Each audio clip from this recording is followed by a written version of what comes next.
ہماری زمین پر ہیرا اور سونا سب سے مہنگی دھاتیں ہیں اور یہ جس کے پاس ہوتی ہیں وہ امیر کہلاتا ہے۔ لیکن کیا آپ کو معلوم ہے کہ زمین کے بیچ اتنا سونا موجود ہے کہ اگر وہ سونا زمین کے اوپر آ جائے تو زمین کو 1.5 فٹ تک بھرا جا سکتا ہے۔ تو سمجھیے کہ ہماری زمین گولڈن ہو جائے گی اور ہماری زمین میں 1.5 فٹ تک کہیں بھی کھدائی کریں گے تو آپ کو صرف سونا ہی ملے گا۔ اور آپ سوچیں گے کہ اتنا سونا زمین کے اندر آیا کیسے؟ تو اس کی بڑی وجہ یہ ہے کہ آج سے تقریباً 4.5 بلین سال پہلے جب زمین وجود میں آئی اس وقت زمین پر تقریباً 200 ملین سال تک زمین پر میٹرائٹس کی بارش ہوتی رہی۔ یہ سونا اور اس طرح کی جو قیمتی دھاتیں تانبا اور لوہا وغیرہ یہ بھی انہی میٹرائٹس کی وجہ سے وجود میں آئی تھی۔ لیکن ایک بات یاد رکھیں کہ یہ سونا آپ زمین کے اندر سے نکال نہیں سکتے کیونکہ یہ بہت مشکل کام ہے، کیونکہ اس کی وجہ ایک تو یہ ہے کہ زمین کے 1800 میل گہرائی میں ہے اور دوسری بات یہ ہے کہ زمین کے اتنا اندر درجہ حرارت بہت ہائی ہے، 5000 سے 6000 ڈگری سیلسیس تک پہنچ جاتا ہے زمین کی اتنی گہرائی میں درجہ حرارت۔ آپ نے آج تک باز یا فالکن کی بہت ساری تعریفیں سنی ہوں گی، یعنی کہ اڑان اونچی، نظر تیز اور شکار بڑے کرتا ہے۔ لیکن کیا آپ کو معلوم ہے کہ آسٹریلیا میں ایسے باز ہیں جو جنگل میں آگ لگا دیتے ہیں، یعنی پورے جنگل کو راکھ بنا دیتے ہیں، اور اگر اس حساب سے دیکھا جائے تو یہ جنگل کا سب سے خطرناک پرندہ ہے اور سارے جانوروں کو یہ اکٹھے ختم کر سکتا ہے۔ لیکن سوال یہ ہے کہ یہ کیسے کرتا ہے؟ کیا یہ منہ سے آگ نکلتا ہے یا ایسا کیا کرتا ہے کہ اتنی بڑی آگ پھیل جاتی ہے؟ اس بارے میں جب ریسرچ کی گئی تو معلوم ہوا کہ باز اصل میں منہ سے آگ نہیں نکالتا، بلکہ یہ جلتی ہوئی چیزوں کو کہیں سے اٹھا لاتے ہیں اور جنگل میں پھینک دیتے ہیں۔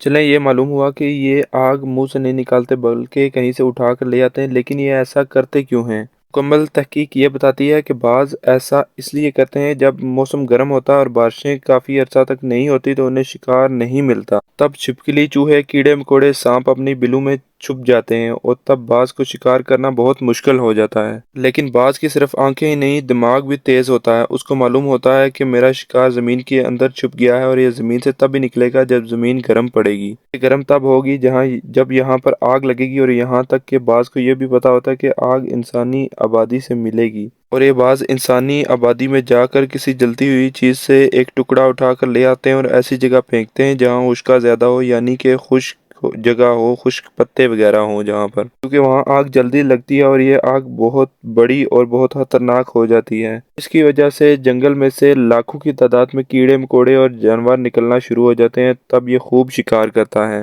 اور بعض اونچے پہاڑوں اور اونچی جگہوں پر اپنے ٹھکانے بناتے ہیں اور جنگل میں لگنے والی آگ سے ان کو کوئی خطرہ نہیں ہوتا۔ تقریباً آپ سبھی نے پیرامڈز یعنی اہراموں کے بارے میں سنا ہوگا، اور آپ کو یہ بھی پتا ہوگا کہ دی گریٹ پیرامڈ دنیا کا 7واں بڑا عجوبہ ہے۔ لیکن ایسا کیا ہے کہ اسے دنیا کا 7واں بڑا عجوبہ مانا جاتا ہے؟ اس کا اندازہ آپ اس بات سے لگائیں کہ یہ ریگستانوں میں بنائے گئے ہیں، اور آپ کو معلوم ہوگا کہ ریگستانوں میں یہ کیسی گرمی پڑتی ہے۔ لیکن اتنی گرمی کے باوجود اگر آپ پیرامڈ کے اندر جائیں تو آپ کو وہاں کا ٹمپریچر 20 ڈگری سیلسیس سے زیادہ نہیں ملے گا، یعنی اندر تو ایک طرح سے ٹھنڈ ہوتی ہے، حالانکہ باہر سے دیکھنے سے معلوم ہوتا ہے کہ یہ اندر سے بہت گرم ہوگا، لیکن اندر جا کر ماحول اتنا ٹھنڈا ہوگا کہ آپ کو چادر اوڑھنی پڑ سکتی ہے۔ ٹمپریچر کو باہر کے ماحول سے کوئی فرق نہیں پڑتا۔ اس کو کفو نام کے ایک کنگ نے 4500 سال پہلے بنوایا تھا۔ ویسے اس وقت دنیا میں 118 پیرامڈز ملے ہیں، جن میں سے یہ سب سے بڑا ہے۔ اس کی اونچائی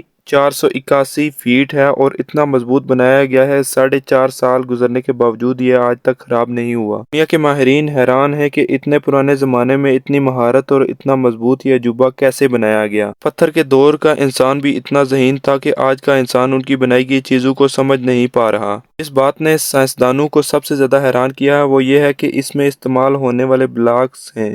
ہر ایک بلاک کا وزن 2000 kg یعنی 2 ٹن سے کم نہیں ہے۔ یعنی اس دور میں اتنے وزنی پتھر کو اٹھانے میں وہ لوگ کامیاب کیسے ہوئے، اور اتنے مضبوط پیرامڈ کو بنانے میں کون سی ٹیکنالوجی استعمال کی، یہ بات اب تک ایک مسٹری ہے۔ ایک اندازہ کے مطابق دی گریٹ پیرامڈ کو بنانے میں 20 سال کا عرصہ لگا تھا، اور اس میں تقریباً 20,000 سے زیادہ مزدوروں نے کام کیا۔ ویڈیو پسند آئی ہو تو لائک کر دیں اور اسی طرح کی مزید ویڈیوز کے لیے چینل کو سبسکرائب کر دیں۔